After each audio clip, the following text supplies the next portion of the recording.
Duskfade just arrived on Nintendo Switch 2, and I'll admit, I really wasn't sure what to expect from this one. It's a brand new 3D action platformer that clearly takes some inspiration from the kinds of games we used to see a lot more of. Colourful worlds, platforming, exploration, combat, secrets to find, and lots of jumping, dashing, and moving your way through the environment. But after spending some time actually playing Duskfade on Switch 2, I think this one's pretty good. So if you've been looking at Duskfade and wondering whether it's worth picking up, here are my first impressions.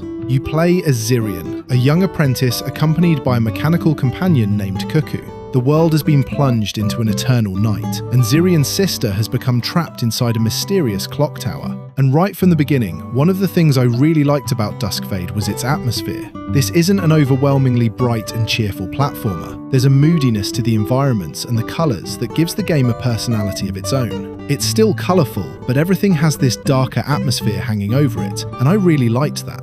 Of course, none of that matters very much if a platformer doesn't feel good to play. Thankfully, this does. The controls were one of the biggest positives for me. Movement feels responsive, and it didn't take long before I was comfortably jumping, dashing, and making my way around the environments. And I really enjoyed the combat as well. It's accessible enough that I could jump in and start having fun without spending forever learning complicated systems. But there's enough action here to keep things interesting. For me, that's exactly what I want from this kind of game. I don't need every action game to have an incredibly deep combat system. Sometimes I just want to explore a cool environment, fight some enemies, and keep moving. And Duskfade has been giving me exactly that. The other thing I'm enjoying is simply moving through these environments. Duskfade combines its platforming and combat with exploration, and I found myself wanting to see what was around the next corner. That's always a good sign for me. There are things to discover away from the obvious path, and the movement abilities make getting around part of the fun, rather than something you simply have to do to reach the next objective.